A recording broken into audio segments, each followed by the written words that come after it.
The morning mist hung low over Buckingham Palace as Sarah Mitchell, the head of housekeeping, made her usual rounds through the royal apartments. She had worked in the palace for over 20 years, and nothing usually surprised her anymore. But today would be different. Sarah knocked gently on Queen Camilla's door, as she did every morning at precisely 8 o'clock. When no answer came, she used her master key to enter. The Queen had left early for a charity event in Scotland, so Sarah expected to find the rooms empty and ready for cleaning. As she stepped into the sitting room, everything appeared normal. The curtains were drawn back, letting in the pale London sunlight. Fresh flowers from the palace garden sat in crystal vases, and the morning newspapers were neatly folded on the side table. Sarah began her routine, dusting the antique furniture and arranging the cushions. It was when she entered the bedroom that her heart nearly stopped. There, hanging in the center of the walk-in closet, was something that should not have been there. The late Queen Elizabeth's coronation robe. The same magnificent purple velvet robe, trimmed with ermine and gold thread, that had graced the most important ceremony in British history nearly 70 years ago. Sarah's hands trembled as she stared at the robe. She knew this garment well from her years of service. It was supposed to be safely locked away in the Tower of London's special collection, where all the most precious royal artifacts were kept under heavy guard. The robe was priceless, not just in monetary terms, but as a symbol of the British monarchy itself. The fabric seemed to glow in the morning light streaming through the bedroom windows. Every stitch, every bead, every piece of golden embroidery was exactly as Sarah remembered from the photographs and the one time she had seen it during a special palace exhibition years ago. But how had it come to be hanging in Queen Camilla's private closet? Sarah's mind raced with possibilities, none of them good. Had someone stolen it from the tower? Was this some kind of elaborate replica? But no, even from a distance she could tell this was the real thing. The weight of the fabric, the way it hung, the intricate details that could never be perfectly copied. This was definitely the authentic coronation robe of the late Queen Elizabeth. She backed away from the closet, her heart pounding so loudly she was sure someone would hear it echoing through the palace corridors. Sarah had to tell someone, but who? This was not the kind of discovery she could simply report to her immediate supervisor. This was something that could shake the very foundations of the royal family. For a moment she considered pretending she had never seen it. She could simply close the closet door, finish her cleaning, and go about her day as if nothing had happened. But Sarah's conscience would not let her ignore what she had found. Her loyalty to the crown meant she had to report this discovery, no matter how uncomfortable it might be. She pulled out her phone with shaking fingers and called Detective Inspector James Harrison, the head of palace security. James had been her friend for years, and she trusted him to handle this delicate situation properly. When he answered, Sarah's voice was barely a whisper. "James, I need you to come to Queen Camilla's apartments immediately," she said, looking over her shoulder to make sure no one else was around. "I've found something that shouldn't be here. Something very important." "What kind of something, Sarah?" James asked, immediately sensing the urgency in her voice. "I can't say over the phone," Sarah replied. "Just come quickly and come alone. This is bigger than anything we've dealt with before." James arrived within minutes, his usual calm demeanor replaced by concern. Sarah led him straight to the bedroom closet, pointing at the hanging robe without saying a word. James's face went pale as he recognized what he was looking at. "Dear God," he whispered, stepping closer to examine the robe more carefully. "This is impossible. This should be in the Tower of London." The two palace employees stood in silence for several moments, both trying to process the implications of what they had discovered. The late Queen's coronation robe, one of the most sacred artifacts of the British monarchy, was hanging in the current Queen's private closet like any ordinary piece of clothing. James immediately called his superior, and within an hour, a small team of trusted palace officials had gathered in Queen Camilla's apartments. Word of the discovery began to spread through the palace staff, despite efforts to keep it quiet. Whispers echoed through the corridors as servants and guards speculated about what this could mean. The discovery would soon reach the highest levels of the royal household, setting in motion events that would challenge everything the palace staff thought they knew about their new queen. The question on everyone's mind was simple but troubling. How had Queen Camilla come to possess the late Queen's most precious ceremonial robe, and what did she plan to do with it? Detective Inspector James Harrison stood in the palace's secure communications room, his phone pressed tightly to his ear. On the other end of the line was Sir Edward Pemberton, the Lord Chamberlain and one of the most senior officials in the royal household. The conversation was not going well. "You're absolutely certain it's the authentic coronation robe?" Sir Edward asked for the third time, his voice strained with disbelief. "Yes, sir," James replied firmly. "I've contacted the Tower of London and they're conducting an emergency inventory of their royal collection as we speak. But there's no doubt in my mind about what we're looking at here." Meanwhile, in another part of the palace, Sarah Mitchell was being questioned by two senior members of the household staff. They wanted to know every detail of her discovery: what time she had entered the room, whether she had touched anything, and most importantly, whether anyone else knew about the robe. "I haven't told anyone except Detective Inspector Harrison," Sarah assured them. Though she knew the secret was already spreading throughout the palace like wildfire, palace staff were notorious for their ability to sense when something big was happening, even when they weren't told directly. Lady Margaret Thornbury, the Queen's private secretary, had been summoned back from her day off and was now pacing nervously in her office. She had served the royal family for over 30 years and had never faced a crisis quite like this one. How do you explain to the world that the current queen appears to have the previous queen's most sacred ceremonial garment in her private possession? The phone on Lady Margaret's desk rang constantly.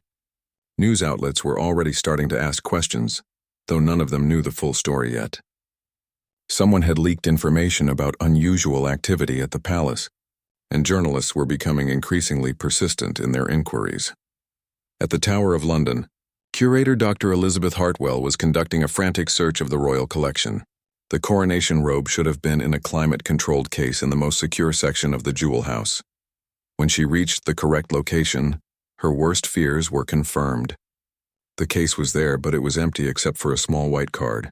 Dr. Hartwell picked up the card with trembling hands. Written in elegant handwriting were the words, "Temporarily relocated by royal authority, ER." The initials stood for Elizabeth Regina, the late Queen's official signature. But the handwriting looked fresh, as if the card had been written recently. This discovery only deepened the mystery. If the late Queen had authorized the robe's removal, when had this happened? And why had no one at the tower been informed? The whole situation was beginning to feel like a carefully planned operation, rather than a simple misunderstanding. Back at the palace, Queen Camilla's absence in Scotland was becoming increasingly problematic. Her private secretary had tried calling her several times, but the Queen was attending back-to-back events and was not immediately available. The staff needed answers, but the one person who could provide them was hundreds of miles away. Prince William received an urgent call from Sir Edward Pemberton while he was in a meeting at Kensington Palace. The conversation was brief but alarming. As the heir to the throne, William needed to be informed of any situation that could potentially damage the monarchy's reputation. This discovery certainly qualified. "I'm coming to the palace immediately," William told Sir Edward. "Don't let anyone else into those apartments until I arrive, and for God's sake, keep this away from the media for as long as possible." The security team at Buckingham Palace went into crisis mode. Queen Camilla's apartments were sealed off, and only essential personnel were allowed access. Extra guards were posted at every entrance, and the palace's media relations team began preparing for what could become a public relations nightmare. Dr. Hartwell called from the tower with more disturbing news. After reviewing the security footage from the past several months, she had found something troubling. The cameras showed that someone with high-level access had visited the jewel house on 3 separate occasions in the past month, always during off hours when the public areas were closed. The person knew exactly where they were going, Dr. Hartwell reported to James Harrison. They moved through the tower like someone who had been there many times before. And they had all the correct security codes. This information suggested that whoever had taken the coronation robe was not some random thief, but someone with intimate knowledge of the tower's security systems and authorized access to the most protected areas. The list of people with that level of clearance was very short, and it included only the most senior members of the royal household. As the afternoon wore on, tension in the palace reached a breaking point. Staff members whispered in corners, security guards looked suspiciously at everyone who passed by, and the normally efficient operation of the royal household began to break down under the weight of the secret. They were all carrying, Lady Margaret finally received a return call from Queen Camilla's office in Scotland. The Queen had finished her morning events and was available for a brief conversation. But when Lady Margaret tried to explain the situation over the phone, she found herself struggling to find the right words. "Your Majesty," she began carefully, "there's been a discovery in your apartments that requires your immediate attention. I'm afraid I can't discuss the details over the phone, but you may need to consider returning to London earlier than planned." There was a long silence on the other end of the line before Queen Camilla responded. "I see," she said quietly. "I understand. I'll make arrangements to return as soon as possible." The call ended, leaving Lady Margaret with more questions than answers. The Queen's reaction had been strangely calm, almost as if she had been expecting this conversation. This only added to the growing suspicion that there was much more to this story than a simple case of a missing artifact. Prince William arrived at Buckingham Palace just as the first drops of rain began to fall on the London streets. His security detail moved quickly through the palace corridors, their footsteps echoing ominously in the usually bustling halls that now seemed eerily quiet. Staff members bowed their heads as he passed, but William could see the worry and confusion in their eyes. Sir Edward Pemberton met the prince at the entrance to Queen Camilla's apartments, his face grave and his usually perfect composure showing cracks of strain. "Your Royal Highness," he began, "thank you for coming so quickly. The situation is more complicated than we initially thought." William followed Sir Edward into the sitting room, where Detective Inspector Harrison was waiting with a folder full of documents. The atmosphere was tense like the calm before a thunderstorm.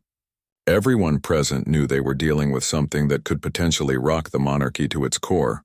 "Show me," William said simply, his voice carrying the authority that comes with being born to rule. They moved to the bedroom, and Harrison carefully opened the closet doors. There it was, the Coronation Robe in all its majestic glory, hanging as if it belonged there. William stared at it for a long moment, his mind racing through the implications of what he was seeing. "Has anyone examined it closely?" William asked, stepping closer to the robe but being careful not to touch it. "We've photographed it from every angle," Harrison replied, "but we haven't moved it or handled it extensively. We wanted to preserve any potential evidence." William nodded approvingly. "What about the tower? What exactly did they find there?" Dr. Hartwell had arrived from the Tower of London and was now part of the emergency team gathered in the palace. She stepped forward with the small white card that had been found in place of the robe. "This was all that remained, Your Royal Highness. The handwriting appears to be your grandmother's, but the ink looks fresh." William examined the card carefully, recognizing his grandmother's distinctive handwriting. But something about it troubled him. The late Queen had been very ill in her final months, and her handwriting had become shaky and difficult to read. This card showed none of those signs of weakness. The letters were strong and clear, exactly as his grandmother's writing had been years earlier. "This doesn't make sense," William murmured. Grandmother's writing looked nothing like this in her final months, and she never would have authorized moving something this important without telling anyone. Lady Margaret knocked softly on the bedroom door before entering. "Your Royal Highness, I've just received an update from Scotland. Her Majesty Queen Camilla has cancelled the remainder of her engagements and is driving back to London. She should arrive within the next few hours." The news that Queen Camilla was cutting short her official visit only added to the tension in the room. If she had nothing to hide, why would she rush back so quickly? But if she was involved in something inappropriate, why would she return at all? Detective Inspector Harrison received a call on his secure phone. After a brief conversation, he turned to the group with a troubled expression. That was the security team reviewing the palace's internal cameras. "They've found something interesting from last week." He pulled out his tablet and showed them grainy footage from one of the palace's security cameras. The timestamp showed it was recorded at 3 a.m. on a Tuesday, when the palace would have been mostly empty except for the overnight security staff. A figure could be seen moving through the corridors carrying what appeared to be a large garment bag. "We can't make out who it is from this angle," Harrison explained, "but they clearly knew where they were going. They avoided the main corridors where the camera coverage is better and stuck to the service passages." Prince William studied the footage carefully. This person knew the palace layout extremely well, and they had access to areas that require high-level security clearance. "How many people have that kind of access?" Sir Edward consulted his notes. "Fewer than 20 people have unrestricted access to both the service areas and the royal apartments." That includes senior household staff, security personnel, and of course members of the royal family. The implications of this statement hung heavy in the air. Everyone in the room understood what it meant, but no one wanted to be the first to say it out loud. The person who had moved the coronation robe was almost certainly someone they all knew and trusted. Meanwhile, news vans were beginning to gather outside the palace gates. Word had somehow leaked that there was unusual activity inside, and journalists were starting to ask increasingly specific questions. The palace press office was being bombarded with calls, and it was becoming impossible to keep the situation completely secret. "We need to control this narrative before it gets out of hand," Lady Margaret warned. "If the media learns about the robe before we have answers, it will be a disaster for the monarchy." Prince William ran his hands through his hair, a gesture that reminded everyone present of his father, King Charles. "We need to wait for Queen Camilla to return and explain herself. But we also need to be prepared for every possible scenario, including the worst-case ones." Dr. Hartwell spoke up from the corner where she had been quietly observing. "Your Royal Highness, there's something else you should know. When I was reviewing the tower's security logs, I noticed that the person who accessed the jewel house used a code that should have been deactivated." "What do you mean?" William asked sharply. "The access code that was used belonged to your grandmother, the late Queen. It should have been automatically disabled when she passed away, but somehow it remained active. Either someone made a mistake in the system, or someone deliberately kept it operational." This revelation added another layer of complexity to an already baffling situation. If someone was using the late Queen's access codes, they either had inside help from the tower's security team, or they had somehow obtained the codes through other means. The sound of car engines could be heard in the palace courtyard.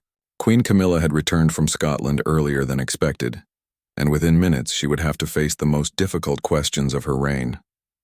The coronation robe still hung in her closet like an accusation, and everyone involved knew that her explanation would determine not just her own fate, but possibly the future of the British monarchy itself.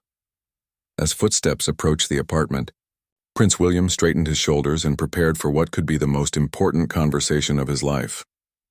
Whatever Queen Camilla had to say, it would need to be convincing enough to satisfy not just the royal family, but eventually the entire world.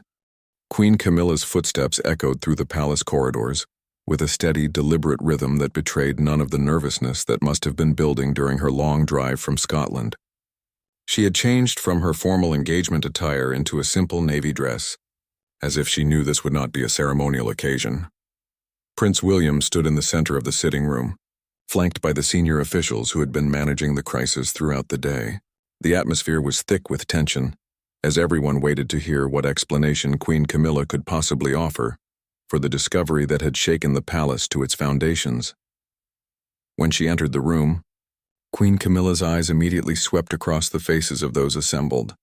Taking in their expressions and understanding the gravity of the situation, she nodded politely to each person present, her royal training keeping her composure intact even in this most difficult moment. "I understand there has been some concern about an item found in my apartments," she said, her voice steady but quieter than usual. "I assume you would like an explanation." Prince William stepped forward, his expression serious but respectful. "Stepmother, we need to understand how grandmother's coronation robe came to be in your private closet. This is not just a family matter, it's a question that affects the entire monarchy, Queen O." Camilla walked to the window and looked out at the gathering crowd of reporters and photographers who had assembled outside the palace gates. The story was already beginning to leak, and she knew that whatever she said in the next few minutes would determine how the world would remember her reign. "Before I explain," she said, turning back to face the group, "I need you all to understand that everything I did was done out of love and respect for your grandmother, William, and out of a deep sense of duty to the crown." She moved to the bedroom door and gestured for everyone to follow her. Standing before the open closet, she looked at the coronation robe with an expression that was difficult to read. There was sadness there, but also something that looked like relief. "Your grandmother came to me 6 months before she passed away," Queen Camilla began, her voice taking on a storytelling quality. She was already quite frail, but her mind was still sharp. "She asked me to come to Windsor Castle for what she called a private conversation about the future." Sir Edward Pemberton leaned forward slightly, intrigued despite his concerns. The late queen had been notorious for her careful planning and her attention to the smallest details of royal protocol. It was entirely possible that she had made arrangements that no one else knew about. She told me that she was worried about what would happen to her most personal and sacred possessions after she was gone. Queen Camilla continued. Not the crown jewels or the official regalia, those would be properly cared for, but the items that held special meaning for her personally. Queen Camilla paused, clearly finding this part of the story difficult to tell. She was particularly concerned about the coronation robe. She said it represented not just her moment of becoming queen, but the weight of responsibility she had carried for 70 years. She didn't want it to simply sit in a museum case forgotten and never seen again. Detective Inspector Harrison frowned slightly. But Your Majesty, the robe was safely stored at the Tower of London. It was being preserved for future generations. That's exactly what troubled her, Queen Camilla replied. She felt that preservation was not the same as honoring memory. She wanted the robe to have a purpose, to continue serving the crown in some meaningful way. Prince William crossed his arms, still skeptical of the explanation he was hearing. Even if that's true, why didn't she tell anyone else about these plans? Why all the secrecy? Queen Camilla's expression grew sad. Because she knew that if she announced her intentions officially, there would be committees and discussions and royal protocols. She would have to justify every decision to dozens of people, and she was simply too tired for that kind of battle in her final months. She reached into her handbag and pulled out a sealed envelope bearing the late Queen's personal seal. She gave me this letter and asked me to wait 6 months after her passing before opening it. She said the timing was important for reasons I would understand later. With careful hands, Queen Camilla broke the seal and unfolded several pages of her late mother-in-law's handwriting. As she read silently, her eyes filled with tears, and she had to pause several times to compose herself. She writes that she chose me for this task because she believed I understood the weight of duty and sacrifice that comes with serving the crown. Queen Camilla said, her voice thick with emotion. She asks me to take the coronation robe and use it as the foundation for a new royal tradition. Lady Margaret stepped closer, curiosity overcoming her concerns. What kind of tradition, Your Majesty? Queen Camilla wiped her eyes and continued reading from the letter. She wanted the fabric from the coronation robe to be incorporated into the coronation dress of every future queen consort. A piece of her reign would literally become part of every queen who followed, creating an unbroken chain of connection through the centuries. The room fell silent as everyone processed this revelation. If true, it was both touching and brilliant, a way for the late queen to ensure her legacy lived on in the most intimate and meaningful way possible. But even if that's what she wanted, Prince William said carefully, surely there were proper channels for making such arrangements. This looks like theft to anyone who doesn't know the full story? Queen Camilla nodded, understanding his concern. She addresses that in the letter as well. She says she chose to work outside normal channels because she knew that bureaucracy would find ways to complicate or delay her wishes. She wanted to ensure that her final request would be carried out exactly as she envisioned it. Dr. Hartwell spoke up from near the closet. Your Majesty, we found evidence that someone had been accessing the Tower of London using the late Queen's security codes. Were you aware of this? She arranged for me to have temporary access, Queen Camilla admitted. She said it was the only way to ensure the transfer could be made without creating a public spectacle. She was adamant that this should be handled quietly and privately. Prince William studied his stepmother's face carefully, looking for any sign of deception. What she was telling them was extraordinary, but it was also exactly the kind of meticulous planning his grandmother had been known for throughout her reign. If all of this is true, he said slowly, then we need to verify every detail before we can move forward. The letter, the security arrangements, the timing, everything needs to be documented and confirmed. Queen Camilla handed him the letter, along with several other documents from the envelope. She anticipated your need for proof, William. Everything is here. Her original instructions, copies of the security authorizations, even sketches of how she envisioned the tradition working for future generations. As the truth began to emerge, the crisis that had threatened to destroy Queen Camilla's reign was transforming into something entirely different, a final gift. From a beloved monarch to the dynasty she had served so faithfully for so many decades. The documents that Queen Camilla had produced were immediately taken to the palace's authentication experts for emergency analysis. While they worked to verify the late Queen's handwriting, signatures, and seals, the crisis management team faced a new challenge: how to control the narrative that was already beginning to spiral in the media outside. Rebecca Chen, the palace's head of communications, burst into the room with her tablet in hand, her usually calm demeanor replaced by barely controlled panic. "Your Royal Highness, Your Majesty, we have a serious problem. Someone has leaked photos of the Coronation Robe to the Daily Mail. The images are already online and spreading across social media." Prince William closed his eyes and took a deep breath. The situation he had hoped to resolve privately was now about to become a global news story. "How much do they know?" he asked. "They're reporting that priceless royal artifacts have been discovered in Queen Camilla's private chambers, and that palace sources are in crisis mode," Rebecca replied, scrolling through the rapidly multiplying news reports. "They don't have the full story yet, but they're asking questions that suggest someone with inside knowledge is talking to them." Queen Camilla moved to the window again, watching the crowd of journalists that had grown significantly in the past hour. Camera crews from multiple television networks were setting up equipment, and reporters were broadcasting live updates even though they didn't yet know what they were reporting about. "We need to get ahead of this," she said quietly. "If we let them create their own narrative, it will be impossible to correct later. People will believe the first version of events they hear, regardless of what the truth turns out to be." Sir Edward Pemberton was on the phone with the palace's legal team, trying to determine what options they had for controlling the release of information. But everyone in the room knew that in the age of social media and 24-hour news cycles, information moved too quickly to be contained by traditional means. Detective Inspector Harrison received an urgent call from his team. After listening for several minutes, his expression grew increasingly troubled. When he hung up, he turned to address the room with obvious reluctance. "I'm afraid the situation has become more complicated," he announced. "We've discovered that the security breach at the Tower of London was more extensive than we initially thought. The person who accessed the jewel house also spent time in other secure areas, including the room where the Queen's personal papers are stored." This revelation sent a chill through everyone present.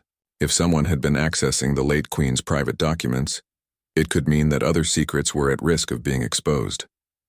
The royal family's private papers contained decades of sensitive information that could be damaging if it fell into the wrong hands.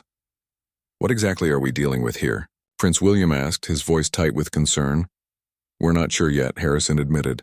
"The security footage shows our person spending nearly an hour in the document storage area. We're trying to determine what, if anything, was taken or copied." Meanwhile, Dr. Elizabeth Hartwell was working with handwriting experts and document analysts to verify the authenticity of the letter Queen Camilla had produced. The initial examination was promising. The paper, ink, and handwriting all appeared consistent with known samples from the late Queen's final months. "The letter appears to be genuine," Dr. Hartwell reported to the group.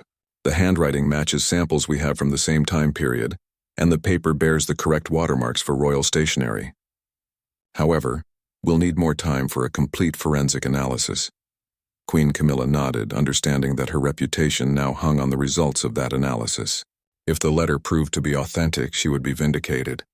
If it was discovered to be forged, she could face charges of theft and fraud that would end her reign and possibly destroy the monarchy itself.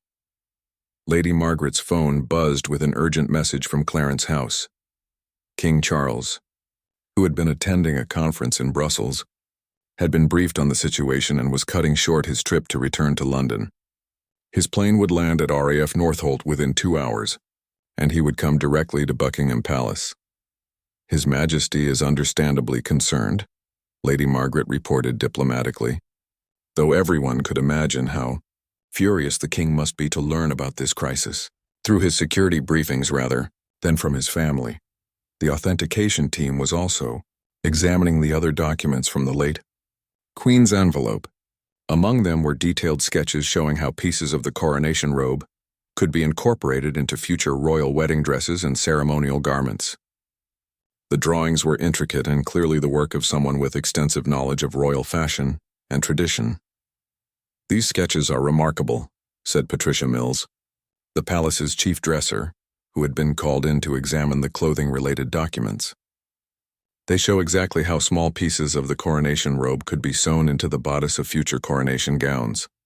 The late queen had thought through every detail. But even as evidence mounted to support Queen Camilla's story, the media storm outside was growing more intense. Television news programs were beginning to interrupt their regular programming for breaking news about a royal scandal, even though most of them still didn't know exactly what had happened. Social media was filled with wild speculation. Some users were claiming that Queen Camilla had stolen the crown jewels. Others suggested that there was a conspiracy within the royal household. The #palace scandal was trending worldwide, and millions of people were sharing theories about what might be happening behind the closed doors of Buckingham Palace. Rebecca Chen was fielding calls from news organizations around the world. "Everyone wants a statement," she reported to Prince William. The BBC, CNN, Sky News. They're all demanding to know what's happening. If we don't give them something soon, they're going to start creating their own explanations.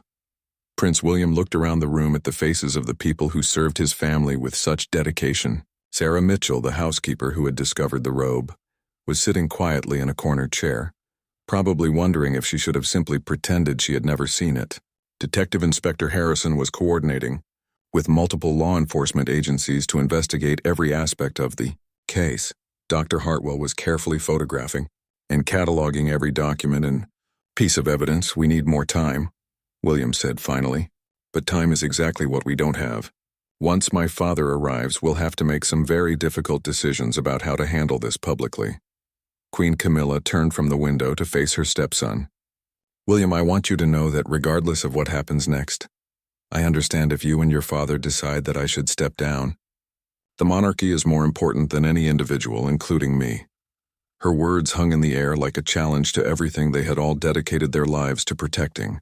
The institution they served was about to face one of its greatest tests, and how they handled the next few hours would determine its future for generations to come.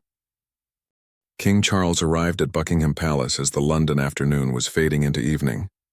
His motorcade swept through the gates past the enormous crowd of journalists and curious onlookers who had gathered to witness what many were already calling the biggest royal scandal in decades. The king's face was grim as he stepped from his car and walked quickly into the palace, flanked by his protection officers.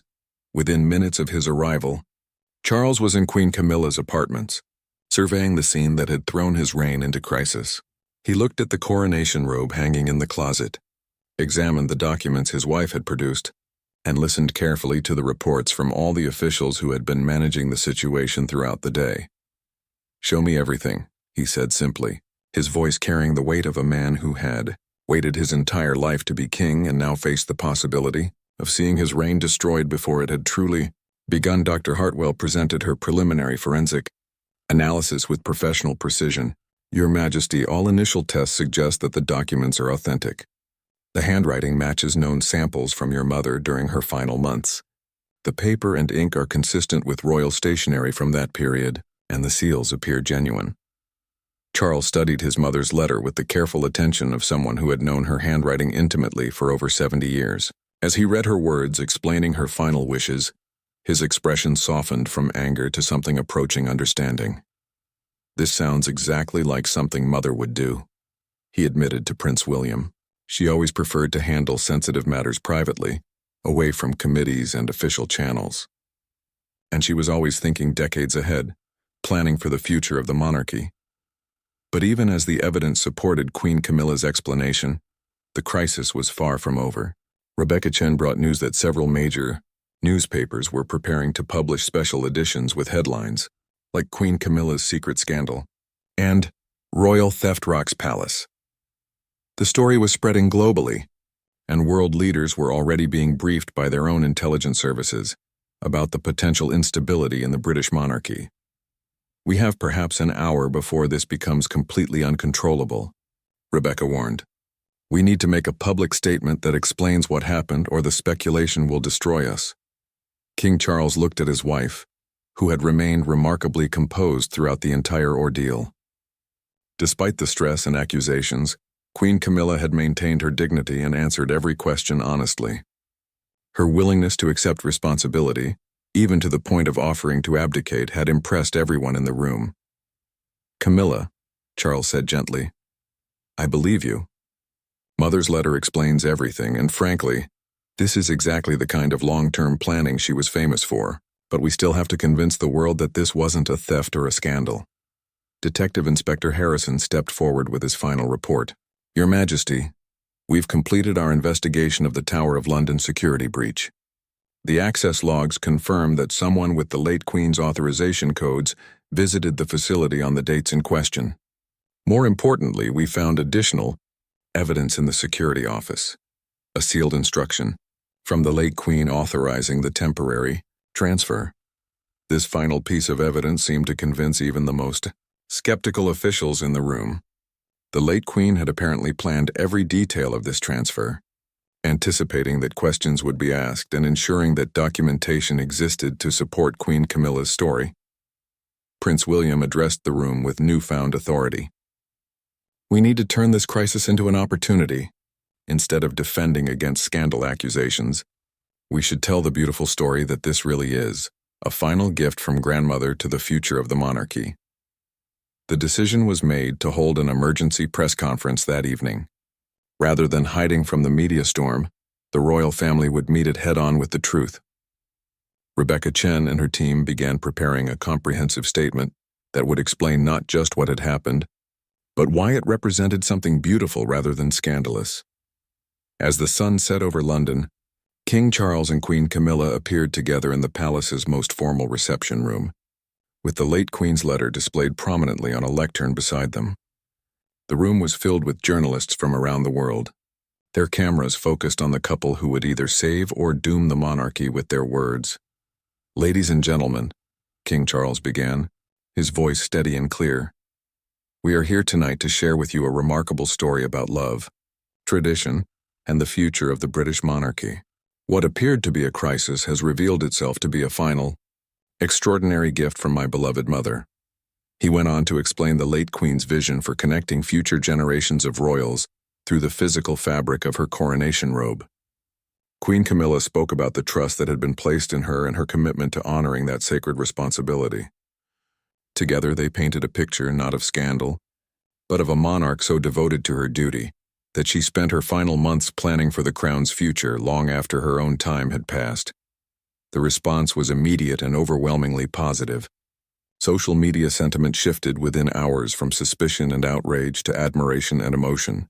People around the world were moved by the story of a dying queen's final act of love for the institution she had served for 7 decades.